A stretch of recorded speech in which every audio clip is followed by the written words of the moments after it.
नमस्कार. जसं आठवतंय तसंच्या मागच्या भागामध्ये आपण भारतीय क्रिकेटचे एक मोठे फलंदाज चंदू बोर्डे यांच्याविषयी जाणून घेत आहोत. आता या भागामध्ये आपण त्यांच्याविषयी आणखीन जाणून घेऊयात. डॉक्टर, मागच्या भागामध्ये आपण बघितलं की बापूंनी एकूणच कसे वेगवेगळे क्रिकेटपटूंना सुद्धा एक वाट दाखवून दिली असं म्हणता येईल. परंतु चंदू बोर्डे यांच्याविषयी मला वाटतं एक त्यांचा मॉडेल म्हणून सुद्धा बापूंनी उपयोग करून घेतला. तर तो नेमका किस्सा काय? चंदू बोर्डेंची बापूंची ओळख भेट मैत्री जेव्हा झाली तेव्हा ऑलरेडी बोर्डे मोठा स्टार होते. त्यांनी इंडियाला काही अतिशय अशक्यप्राय वाटणारे विजयसव मिळवून दिलेले होते. ते झालं असं की एका हुजियारी कंपनीला बोर्डेंना घेऊन ऍड करायची होती, ऍड फिल्म. ते बापू सिनेमातले असल्यामुळे ते बापूंकडे आले आणि ते म्हणले बोर्डे येणार असले तरच आम्हाला ऍड फिल्म करायची आहे. बरं, म्हणजे त्यांचा हा मुद्दा होता की त्यांना बोर्डेच पाहिजे. आणि बापूंची बोर्डेंची तेव्हा दोस्ती चांगली झालेली होती. त्यामुळे बापूंनी बोर्डेंना विचारलं. तेव्हा काय असा सर्रास ऍड फिल्म मध्ये क्रिकेटरवर दिसायचे नाही. आता सगळीकडे क्रिकेटरच दिसतात सगळीकडे. तर बोर्डे हो म्हणाले. ते नेहरू स्टेडियमवर एकदा नेहरू स्टेडियम बुक करून बोर्ड्यांचे ग्राउंडवर काही शॉट्स घेतले. आणि त्याची थीम अशी होती की ही हुजियारी असली की माझ्या सगळ्या मुवमेंट्स परफेक्ट होतात. मग त्यांनी एक कव्हर ड्राईव्ह मारला.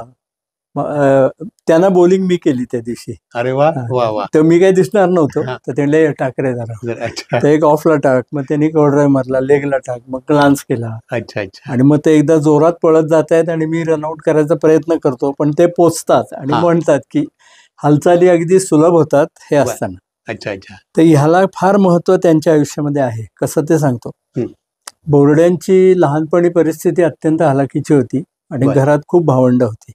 त्यामुळे क्रिकेटचा शौक परवडणं शक्यच नव्हतं त्यांच्या वडिलांना.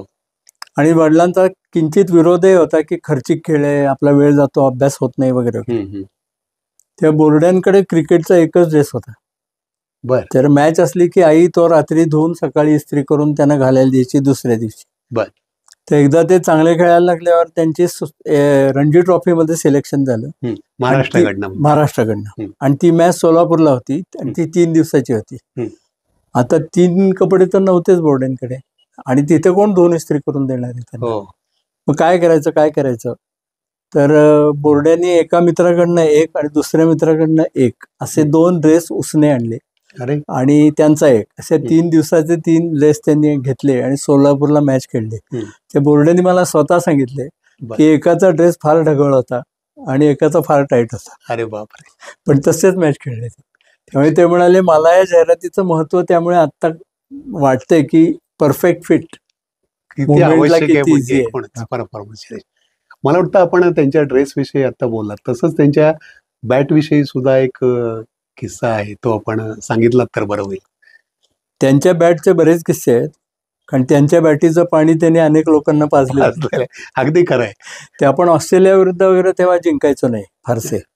ते ब्रेमो स्टेडियमला एक महत्वाची मॅच झाली होती आणि 4थी इनिंग आपल्याला खेळायची होती आणि मोठा टार्गेट होता.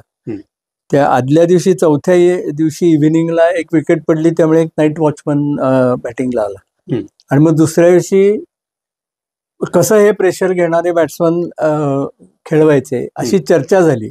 आणि मग पतौडी कॅप्टन होते, तर त्यांनी अशी आयडिया केली की ही विकेट गेली नाईट वॉचमनची की 3 ऑलराऊंडर आपण लावूया. नाडकर्णी, दुराणी आणि सुरती, हे 3 ऑलराऊंडर लावू. त्यांच्या जेवढ्या रन्स होतील तेवढ्या होतील आणि नंतर मांजरेकर, बोर्डे, पतौडी असे रेग्युलर बॅट्समन खाली, म्हणजे जेव्हा जिंकायची वेळ येईल तेव्हा प्रेशर येणार नाही आणि रेग्युलर बॅट्समन ते खेळू शकतात, परफॉर्मन्स. त्या रिव्हर्स बॅटिंग ऑर्डर ही संकल्पना तेव्हा पहिल्यांदा लावली गेली आणि शेवटी बोर्डे खेळले आणि त्यांनी ती मॅच आपल्याला जिंकून दिली. आणि तो दसऱ्याचा दिवस होता. त्यामुळे भारतामध्ये आनंदाला खूप उधाण आलं की दसऱ्याच्या दिवशी आपण ऑस्ट्रेलियाला मात केलेली आहे. त्या दुसऱ्या दिवशी सगळ्या मराठी वर्तमानपत्रामध्ये अशी कॅची हेडलाईन सगळ्यांनी दिलेली होती की सोने लुटुनी सायंकाळी चंदू परतून आला. वा वा, क्या बात आहे, क्या बात आहे. तर त्यांनी सांगितलं की मला ब्रेमो स्टेडियम सगळं मुंग्यांसारखे लोक घुसले आणि मला डोक्यावर उचलून स्टेडियम मध्ये आणलं. तर त्यांनी सांगितलं की आनंदाचं उदाहरण एवढं होतं, लोक एवढे धिंगाणा करत होते की त्याची संधी साधून एका माणसाने माझी बॅट ढापली त्यावेळेला. अरे बापरे, म्हणजे एक थोडी त्यांना माहितीये कोणी ढापली ते, पण ते म्हणाले मी काही करू शकत नाही. माहितीये मला तो माणूस, पण काही करता नाही. हा त्यांच्या एका बॅटचा किस्सा आहे. बरं, आपण मगाशी त्यांच्या एकूणच परिस्थितीविषयी, आर्थिक परिस्थितीविषयी सांगितलं. जसे कपड्यांविषयी होतं तसं त्यांना लहानपणी बॅट घेणं सुद्धा शक्य नव्हतं, तर त्याविषयी. तो फार हृदयद्रावक प्रसंग आहे. बोर्डे लहान होते आणि चांगले खेळायला लागले होते, पण आर्थिक परिस्थिती नव्हती. त्या जाण्या येण्याच्या रस्त्यावर एक स्पोर्ट्स शॉप होतं, तर त्यांनी एक बॅट हेरून ठेवली होती आणि डेअरिंग करून आज जाऊन विचारलं बॅट केवढ्याला आहे. ते त्यांनी सांगितलं 4 रुपयाला. त्या बोर्डेने ती किंमत लक्षात ठेवली आणि त्यांनी घरी येऊन आईला सांगितलं. वडिलांना सांगणं शक्य नव्हतं. आईला सांगितलं की एक मी बॅट बघून ठेवली आहे, पण ती महाग आहे, 4 रुपयाला बॅट आहे. ती आई म्हणली तू टेन्शन घेऊ नको, तुझे बाबा संसारासाठी जे पैसे देतात त्यातले 4 आणे मी बाजूला टाकले. अरे बापरे.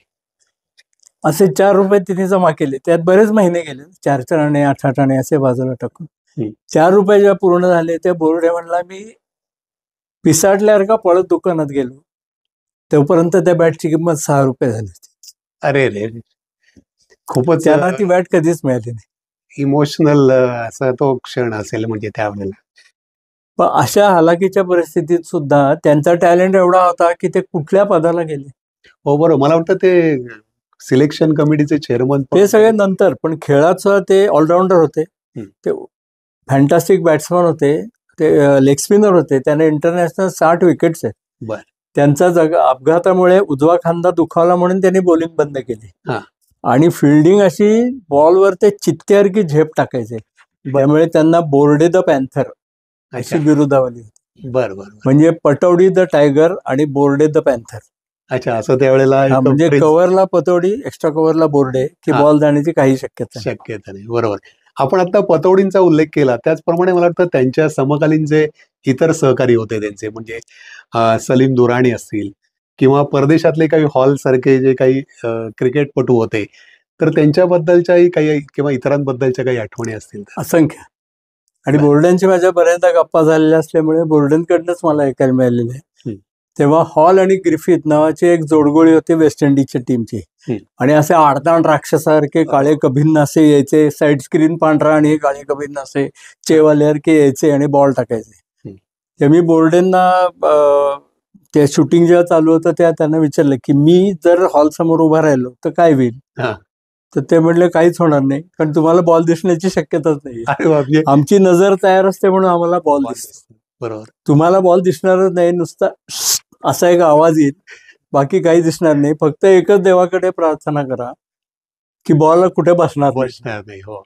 ते त्यांनी एक अतिशय विनोदी प्रसंग सांगितला मला त्याच वेळेला, की तू जे मला विचारलंस ना हॉल समोर मी उभा राहिलो तर काय होईल. त्या एकदा महाराष्ट्र रणजी ट्रॉफी जिंकलेले होते आणि वेस्ट इंडिजची टीम आलेली होती इंडियामध्ये. त्या Ranji trophy champion versus foreign team अशी एक मॅच असायची आणि ती पुण्यातच होती. तर 11 नंबरचे बॅट्समन बॅटिंगला आले आणि ग्रिफिथ नावाचा एक भयानक बॉलर त्यावेळेला त्यांच्याकडे होता. तो भयंकर स्पीडने बॉल टाकायचा. आता यांची प्रॅक्टिस 125 130 या स्पीडच्या बॉलरची असायची आणि ते 150 वाले सगळे, बरोबर. आणि असा बॉल यायचा. तर त्यांनी पहिला बॉल त्या 11 नंबर बॅट्समनला टाकला, मी नाव घेऊ शकत नाही, तर त्याला फक्त असा आवाज गेला, बाकी त्याला काही दिसलं नाही. त्यांनी थोडा विचार केला आणि ग्रिफिथकडे जाऊन त्यांनी त्याच्या तोडक्या मोडक्या इंग्लिशमध्ये विनंती केली की I am clerk in bank of Maharashtra having 3 kids, आणि आता आपण जे काही टाकलं ते आपल्याला दिसलेलं वगैरे नाही. त्या एखाद्या टकुच्यात बॉल बसला तर ब्रह्महत्येचं पातक तुम्हाला लागेल आणि पोरं उघड्यावर पडतील. त्याला हा काय बोलला इंग्लिश कळलं नाही, पण त्याला साधारण गोषवारा लक्षात आला. थोडं ओके ओके, आणि मग त्याने उभ्या उभ्या 4 बॉल टाकले. 6व्या बॉलला त्यांनी रेग्युलर स्टार्ट घेतल्यावर यांनी लेग कडे स्टार्ट घेतला. 3 स्टंप उडाल्या, सुटलो म्हणाले. आणि त्याला त्यांनी सांगितलं गिलक्रिस्टला की मी फक्त महाराष्ट्र खेळतो, इंडिया टीमही खेळणार नाही, म्हणजे आपली भेट झाली शेवटचीच आहे. बरोबर, आणि मी सगळ्या दृष्टीने हार्मलेस आहे. बरोबर, तेव्हा माझा विचार करून बॉलिंग करा. आणि योगाची गोष्ट म्हणजे तुमचा विश्वास बसणार नाही, मी काय सांगतो ते. स्टेडियम तेव्हा फुल बुकड होतं, कोणाला एंट्री नव्हती. नेमका बोर्डेने हा प्रसंग सांगितला आणि तो खेळाडू पॅव्हेलियन मध्ये आला ज्याचं नाव घेतलं ते. बोर्डे म्हणजे अतिशय खुसखुशीत बोलणारी व्यक्ती आहे. ते म्हणाले, अरे तुझाच किस्सा आता याला सांगत होतो. अरे त्यांनी विचारलं, माझा कुठला किस्सा? तू ग्रिफिथला फोडला होतास. अरे वा आणि मला वाटतं तेव्हा काही हेल्मेट वगैरे अशी काही हेल्मेट वगैरे काही नाही, चेस्ट गार्डही नसायचा. बरोबर, काहीच नाही, म्हणजे प्रोटेक्शनच काही नसायचं. बरोबर आहे. तुमचं आणि एकूणच बोर्डेंचं खूपच असे म्हणजे वैयक्तिक घरोबाचे सुद्धा संबंध होते. तर तुमच्या लग्नाला सुद्धा ते आले होते, तर त्यावेळेचा आठवण काय?